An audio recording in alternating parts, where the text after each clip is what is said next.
Hi, this is me, and this is part 3 of the forest fire, the house fire, the family house fire, and the hoarding issues and the mental illness or the mental issues I have. Um,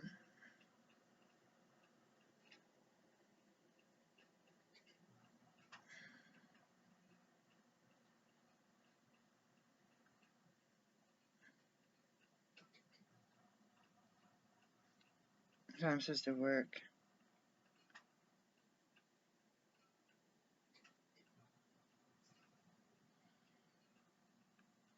Okay, I had to contact my supervisor. I was like, of course, right. So I just called this lady. I'm mad at my friend from high school for telling her that I had abuse in the home as a child, and that um, she's like, just yelling. Because my mom just yelled at me, and I remember her mom. And my friend, like, I was like, good grades, not promiscuous, not trying to, you know, get in fights. And my friend was getting fights. I don't think it's a problem if you have a baby when you're a kid. She had a baby when she was a kid. I don't think it's a problem, but there's things that were my parents, were my mom's religious wishes or whatever, societal embarrassments or double standard. Like I said, if my brother got a girl pregnant, that means they knew that he was promiscuous to a whole bunch of different people. It's not like you got your girlfriend pregnant, saying you're sleeping with all these girls. They said you got to bring that baby in the house. You're not gonna let the teenage mother just take care of this baby. So I have this life where hold on, where I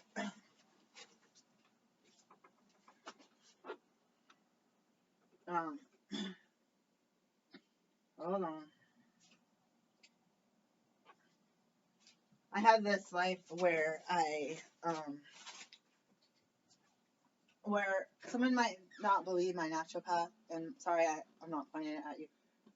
One of my naturopaths did a lot of extra studies in neurological conditions, and she had said my son had these primitive reflexes, that I had these primitive reflexes also, and that she said I had brain damage caused by being abused as a child, where my body's still developing, and I had neurological issues and brain damaged and heightened senses, like over. I can't hear this well now. Like someone with autism can hear too well. Like your nose senses, and like your body is developing. Someone's beating or yelling at you when you're a child, and it really messes you up. Um, like even if somebody wasn't yelling, so you'll amount to nothing. You're the loser. You're the reason why everything in our life is wrong. I had that kind of stuff. You hear that as a child, and you shut down. Your brain changes. Like I'm reading. We're reading this book. I can't remember. We haven't read it in like 2 months. Anyways, I'm reading 2 books. I forget what they're called. I'm sure I shared it on the channel. And I'm gonna read these books because these people can't. How dare they tell me that? Oh, it's just yelling. You got everything. You got a Jeep. Like, so what? I got a Jeep. It was a graduation present from wealthy parents. They paid $6,000.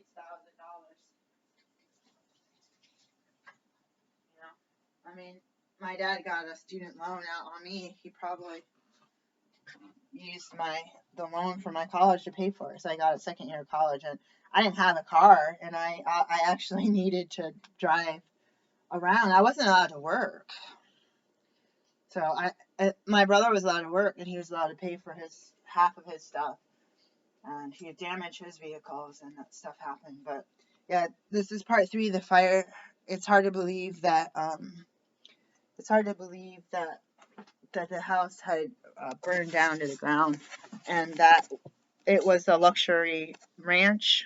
I don't know if it was marble. Someplace, I don't think that it was really. There was marble in the fireplace. Maybe both of the fireplaces I have a fireplace. I can't remember. Mantle. That was like from one side to the other was marble, and then it was rock, and there was the slate floor. My mom's red rug was there. There's a grandfather clock. There was the velvet. So there was luxury in the house, built into the house. My dad's bathroom was a sunken bathtub. For some reason, there was an extra drain that was way low, and it had glitter. It was black with glitter all over it, and it was the bathroom sink. The vanity part, or that sink was black with glitter. Like it's like a galaxy. It's just like sparkles all over, golden. It had my mom's vanity. I think was it the same but white with gold sparkles. It was cool. It was like 70s chic, like eccentric, you know. And so that's stuff. That's something. I can hear somebody outside. Anyways, I'm at this stage where it's hard to believe, but it's like, what would the news have been if your dad had died? You know what I'm saying? Um, so I gotta call my boss.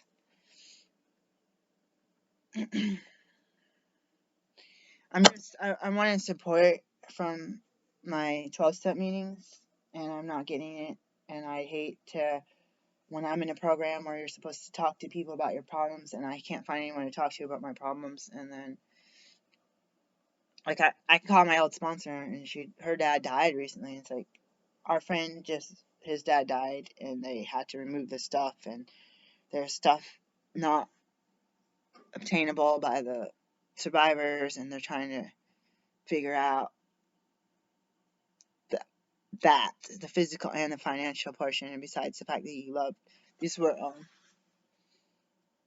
at least second generation watermen. So it's like, you can't say, oh, my family house burned down and my dad called 911 outside, he's still alive. You don't want to call someone whose dad just died. It's the opposite. They have to clean out the house without a parent, and now this one is the parent has to clean out the house. But I had to say that I stepped away from this. It's just hard to believe. I look at the ceiling and the walls. It's a miracle that this stuff's still here. I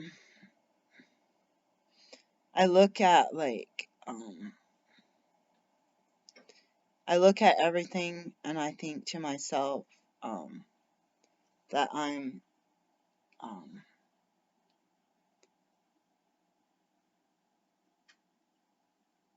I stepped away from this 2016, and I had my channel as a journey through medical school, and I had seen some 7-year-old message I just saw that said, can you talk more about medical school? So I'll talk about that in a different video, or now a little bit. But I had to get my channel to talk about being a single mom in medical school.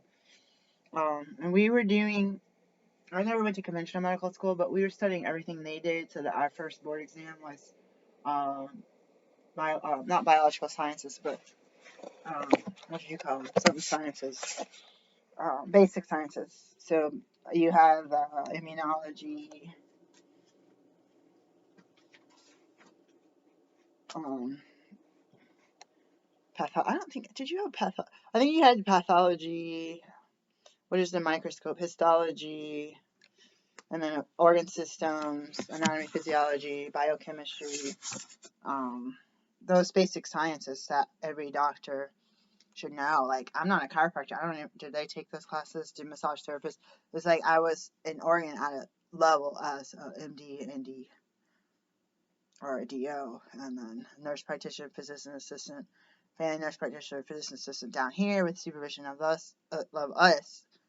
But then certain insurance companies would see this as a difference, not as an equal level. So there's some variation, and I do find out that some Medicare can pay me. That's a whole different story I got to work on, which just makes it hard if I'm working at the post office. If I say I have nothing to do in the day, I have something to do in the day because I have another job that's got to be done now that the days. I mean, I have to start going to work earlier.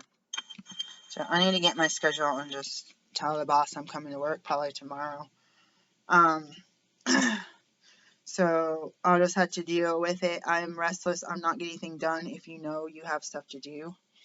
For me, I just do, if I know I had to be at work at 1:30 or 3:30, even though I was wishing it was 4, like they stated, they don't tell you the whole truth. They say you can get called in anytime, day or night, but then when you show up, they say your shift is going to be only one shift, and that's going to be 4 to 12, and then they call you in at 1:30 or 3:30. I have never started at 4. But then what do you do when you work nights? I did that at Pizza Hut. You sit at home looking at the clock. I mean, like, I should take a nap, but I gotta leave. I still gotta take a shower. Oh, I forgot to do this thing. Now you're like, now I gotta be at work in 3 minutes. I'm taking a shower. Do I wipe up with a wipe and put deodorant on? Do I wear the same clothes, same underwear? Do I just try to get there in 7 minutes and be 4 minutes late? Like that's what sucks. It's different. You wake up. People wake up, get coffee, get in the shower, get dressed, go to work with everybody else in traffic. Well, I know I have to leave an hour before work, so I gotta be there at 8. I gotta leave at 7. I wake up at 6. If I really don't feel well, I wake up at 6:30.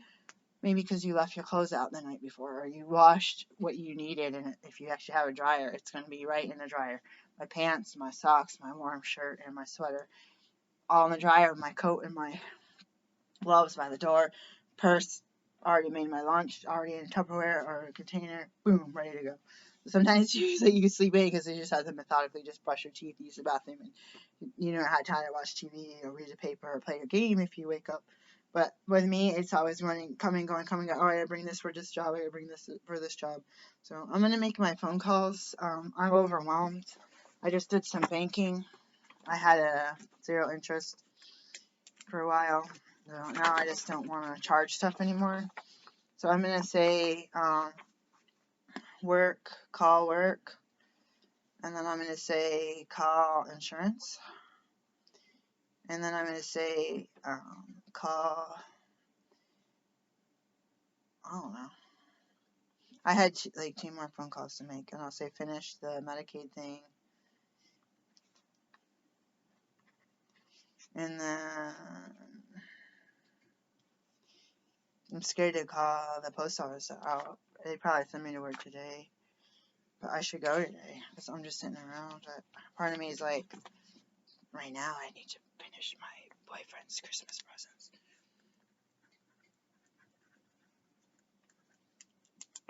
Let me push pause and see if I can get let me call the insurance first, and then let me call the supervisor. I had another phone call. I have 2 other things I was going to call today. I can't remember what they are. I need to wait for unemployment. I may only get 1 week if I can get it restarted by before Saturday night. If I had to talk to someone, it needs to be today or tomorrow. Unemployment. Okay, so I'm gonna call insurance. I'm not even gonna look up my account right now.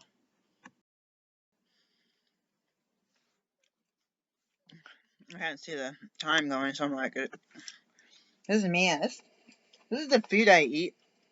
Some almonds. The last time my kale chips didn't have the sweet potato ones.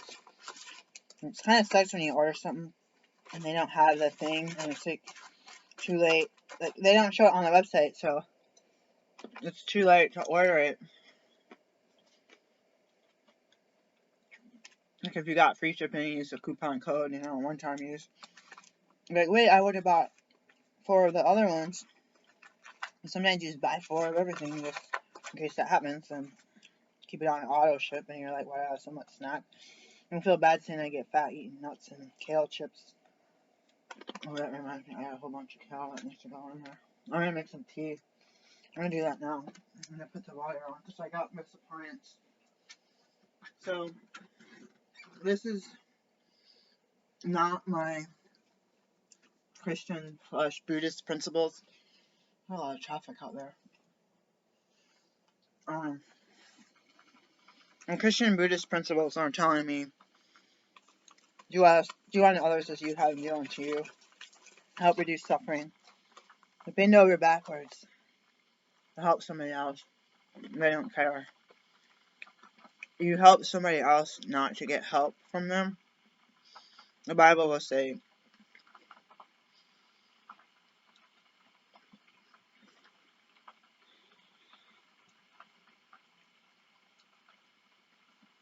The Bible will say, bring the poor and the needy into your house and feed them, not expecting anything in return. And sometimes it's insurance to bring people in and say, oh shoot, now when I'm broke, you guys might give me a meal or $5 to go get a salad, you know. Sometimes you hope that with your true friends and family, you have a community where you help pick each other up when you're down, and you celebrate your joys and victories together, and you grieve when there's loss, and help hold, like Job help pat him on the back and say, brother, you know, hang in there. The devil made a pact with God to mess with you to see if you stay faithful, despite the fact that your family and everything got wiped out, and your wife said, why do you even worship this God who took your kids, killed your kids, your servants, your stores on it, everything, house burnt.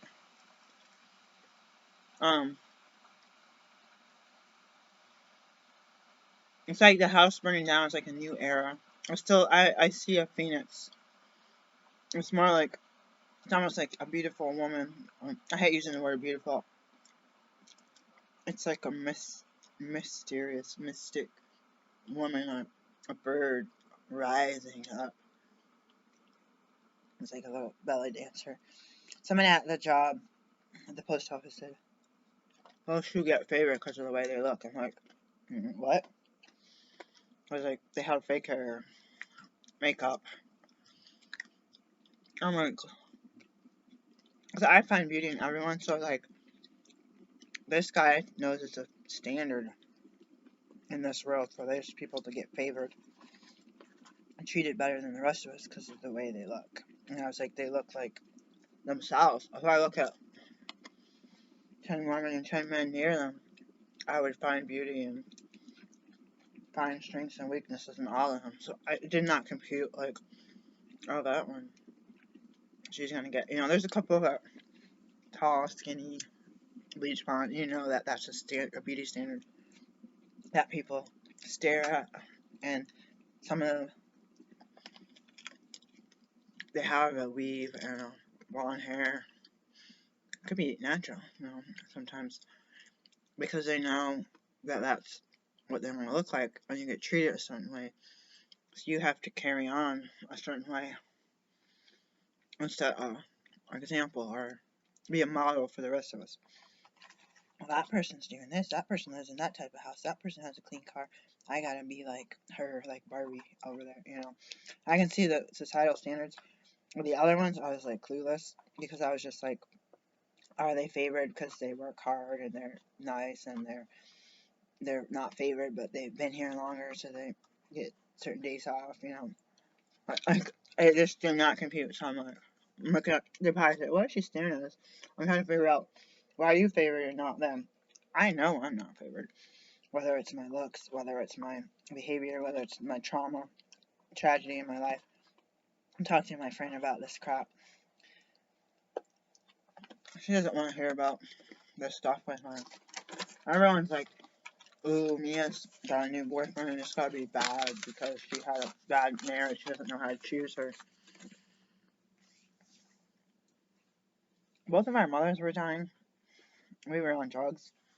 And we were homeless or about to be homeless. Both of us. I looked at him. I fell in love with him because of the tragedy with our mothers. And we partied together.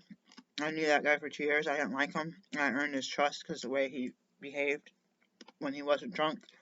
Which shows someone who's a drunk, they act a certain way when they're sober. Sometimes you're on junk or drug, you act a certain way, you don't have your dope. Because you're fiending and you're mean. But I dealt with that. And we both became homeless. Both my mom's died, and we just, boom, you know. It was me on the road alone, living in my car, or him on the road alone, living in my car. I'm living with him. Survival, knowing he knew how to live homeless in and out of cities. And he knew how to live in Arkansas. doing everything themselves, their parents doing everything themselves with their own hands and their own brain. Even fixing the dogs, so it's just weird. But with rubber bands, by the way. That was the good old days. Don't deal with it right now. Where were these people when I lost my home? Where were these people when I got in flash floods? Where were people when I lived in a tent with my children? Or my mom died? There was nobody for me. Not my dad, not my brother. Nobody. You know what I mean? So, it's really hard because I'm trying not to be, oh, you didn't help me, so I'm not going to help you. But I asked God to help this person, to help this person, to give money to this organization. You have debts, you have kids, you're single, your bills are outrageous. You need to pay your back debt, wash your clothes, and get up and go to work tomorrow. And pay your bills, because you're going to be giving homeless people and non-fake homeless people all your money. Which I've done, and you're going to be sitting there in the food bank getting denied food because you got the line ended one person before you, and you're going to go home with nothing. And you could have bought, what, back then, $2 worth of ground beef, which you could make 3 burgers with, back in the old days, right? So $10 a pound. I have to be mindful of the suffering I'm causing myself. If you can pick yourself up on a shoestring, go to school, go out, and be loving, caring, while balancing your own life, then I have a stable job. I've never had a stable job. I've never had a full-time job in my life. And I'm 44. It's not that I haven't tried it. Nobody's hired me at it. It's not that I got an offer and turned it down. Nobody's hired me at it. The only training I've ever got, the only time I got full-time hours is when I'm training.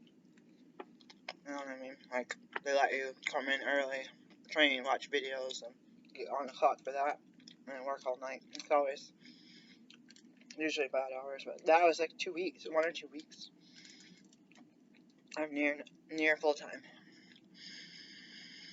But you have to do the trainings. Sometimes it's a matter of you want to get that stuff done fast. Get to work, really. Make yourself useful because you did all the requirements, Or do the training, unpaid training I did at Pizza Hut. 40 hours of unpaid training. Other people are like, no, you train inside the building. Like, oh man, they got paid for it. I had to do it from my house. Not fair. Work off the clock. They could have gave me hours. They made it shorter for the new people too, which sucks. But I had to take the spiritual path and think about in real time, does God have me help this panhandler or not? The next block, God might say no to that one and yes to that one. God might say no to these two for 10 years. God might say yes, drive around the block 10 times and give him $10 each time. So I'm letting God decide. I'm being open and I'm giving myself, I'm not going to try to say, oh, this one has a baby. Oh, this lady says she's pregnant. She's panhandling. It could be real. It could be not. You're not supposed to look at that. She could have a pillow stuffed in there. It could be a man dressed as a woman with a pillow stuffed in water and continue to give. I mean, it's like put the oxygen tank on yourself before you help your kids and others. And I continue to let them all have my oxygen until it's my last breath. And I say, what the F? Let me have that oxygen. And then the people will be like, no, you're not going to have, you gave it to us. And no, that was mine. It wasn't to give it that, I was just letting you use it, I was just helping you out. And the problem with talking about the social services and giving strangers money, family that didn't help you or they took from you, part of my situation is being abused and being hurt. And that is that bear. I wasn't even recording. Oh, that was weird. I might have just stopped the video. I was talking about, I just pushed my iPad and it said resume, so I don't even know if I was recording. Let's scrape it. Cut and action. I made my phone calls. I texted my supervisor at my landing job. I called 2 insurance companies. The same one is the umbrella of the other. I had a phone call for another one. I didn't call the unemployment office. I'm really exhausted. What's wrong with this? I was just talking about bear traps and walking back into a minefield or bear trap fields, and you want to be with people. If this got erased, sorry. If it didn't record, sorry if it's redundant. But I have to look at the signs that God puts up and says, warning, warning, warning. You're letting yourself get trapped. You stepped out of this bear trap field or this minefield years ago, and you have a justified reason to go there, to try to help and to be a part of, and to say hello, I love you, before any of us dies. And so that's my predicament right now, is feeling like I need a tissue. I need a tissue a lot, don't I? Let me get it. I always talk, and I'm used to wearing a mask in public too.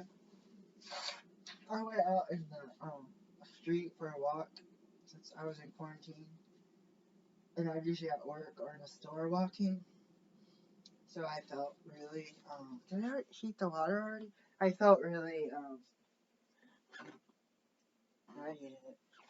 I felt like I can't talk to myself because people could see my lips move. And I keep doing this. When I wasn't sober and clean yet, I used to have a nervous twitch that happened with my lips.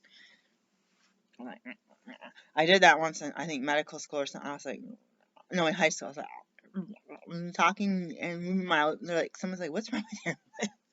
But I got that problem when I was like out there, not sober, frying my brain up. And so I just wanted to say that. I am overwhelmed with thinking about trying to help or not help or contact my relatives, but ups and downs and all arounds. When I've gotten in a car accident, when I'm homeless, I'm in a tent with my kids. Luckily, I had a tent. When I'm completely broke, lost my job, none of my relatives, not one of my relatives, helped me and my kids. What about the children? I might have done something, not sign a lease, got kicked out.